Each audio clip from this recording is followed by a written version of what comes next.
We're back, just like your dad with the milk and the cigarettes, yo. We're back to watch your baseball game, son. We love that was a dream.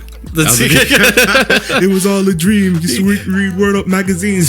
Salt and Pepper and Heavy D in the limousine. Did you like the Notorious B.I.G. movies? I did, but you know what? It came out when we were like 14, so I didn't. Was that how old we were? I think so. It came out like in 2009, something like that. So I didn't know any better. I didn't know how historically inaccurate it was, because a lot of people said, "Oh, a lot of the thing in the movie was bullshit," and I didn't know that. Oh, I didn't know that either. I just remember seeing it and I'm like, yo, this guy's a bad person. Like, what did he do that was so bad? He cheated on like Faith a lot. He'd like beat the hell out of her. Like, he did do that. And Lil Kim, so it's he did do that. Mind you, I watched the movie when I was like 15, so I don't remember a lot of it.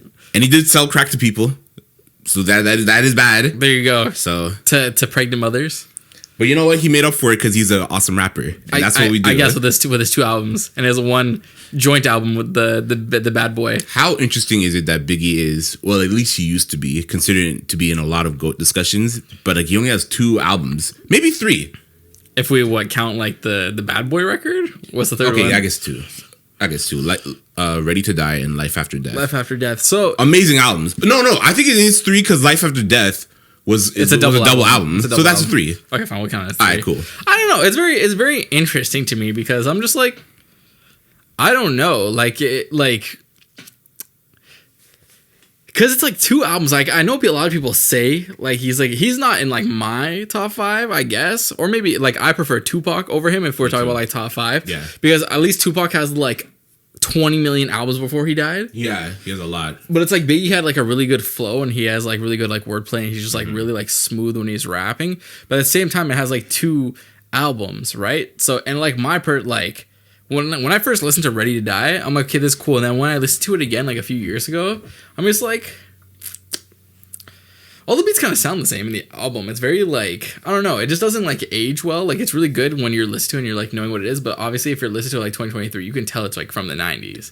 Yeah, but aren't most albums like that though? Like most albums are kind of dated though. Like that's true. Like you'd have to be some sort of fucking genius like Kanye to have like an album that still stands the test of time. That's I mean when I hear like if you were to like kind of like remaster like Miseducation or Lauryn Hill and tell me it was made like 10 years ago, I'd probably believe it. How long was that made? What, 1990 or 2001 or 1999? Wow, that's an old album. Miseducation, Lauryn. I think it was either 2001 or 1999. I know Blueprint was 2001. Yeah. There's certain albums who like I know when it came out because I remember where I was when it came out. Like 808, that's 2008. Like Nas's Illmatic, that was 94. Yeah. Obviously, I wasn't even alive then because that came out April 94. So. I was alive. So yeah, it was a great first listen. For anyone wondering, I was there. I remember it. I remember like it was yesterday. Y'all niggas wasn't there when Nas dropped Illmatic. Yeah, I was though. Lauryn Hill came out in 1998 apparently. So. Oh, that's an old album. Exactly, but like when I hear it, I don't think 1998. When I hear Chronic 2001, which came, that's I know crazy. that came out in 99. Yeah. So that one doesn't sound like if you were to tell me, if you were to remix or remaster that bit and tell me that was made like late 2000 or early 2010s, I'd probably be like, okay. Like I can like hear it, but it's not like how like Ready to Die is. When I hear Ready to Die, or when I even like Illmatic's kind of like that too, but it's just like my problem is this like. It's like 2 albums, 2.5, 3 albums, like to be the greatest of all time. I don't know, because when I hear Good Kid, Mad City, and then when I hear To Pimp a Butterfly, and then if Kendrick died right after that, would I be like he's the greatest of all time? I think people when they call Biggie the greatest of all time, they're talking about peak though, like how great of a storyteller you were, how great of your metaphors, similes, delivery, all that stuff. I know, but I feel like Kendrick has that. Like in To Pimp a Butterfly, is more lyrically and sonically dense than anything Biggie's ever done. Hey, it's a debate. I feel like people used to say it wasn't a debate until we realized how short Biggie's career was. Like Biggie died at 24, yo. Yeah, he died young. He died young. Pac died at like 25, 26, something like that. So these niggas were young when they died. That's what I'm saying. Kendrick is in his 30s. Drake is in his mid 30s. Oh, yeah, Drake's like 35, 36. Yeah, J. Cole's in his mid 30s. Like these niggas are having long ass careers. Jay-Z's 50, yo. Or he's 50 plus. Eminem is 50 plus. Yeah, these guys are old. Like it's not like back in the day where like Eazy-E died at 27. Yeah, fucking. How do you feel about Eazy-E being in like the GOAT conversation?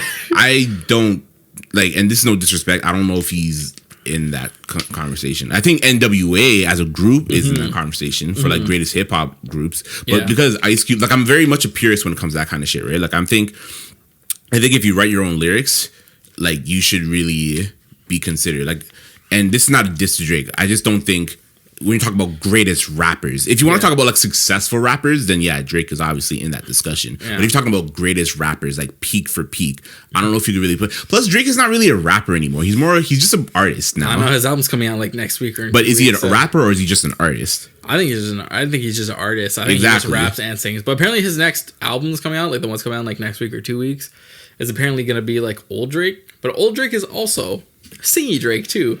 When I think of like Take Care, and stuff like that, and like Half of Nothing Was the Same. Yeah, it's kind of like, I don't know. It's kind of like a mix of both. But yeah. So to answer your Eazy-E question, he's obviously one of the greats. He's a legend. I think he's one of the greats in terms of like performing. Yeah, he's a legend. He didn't produce anything. He didn't write anything. He just kind of rapped.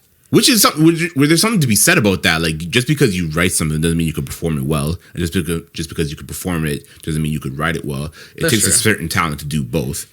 Ice Cube was the mastermind behind all of Eazy-E's rhymes. So just like Lil' Kim, Biggie wrote all of, I think most of, if not all of Lil' Kim's stuff, like in her like earlier. But she bodied the fuck out of the delivery. So yeah, but like later on, she had like, actually no, after he died and stuff like that, I feel like she kind of fell off for me. The only song I can really remember from her after he died was in like was it Lighters or Lighters? Oh,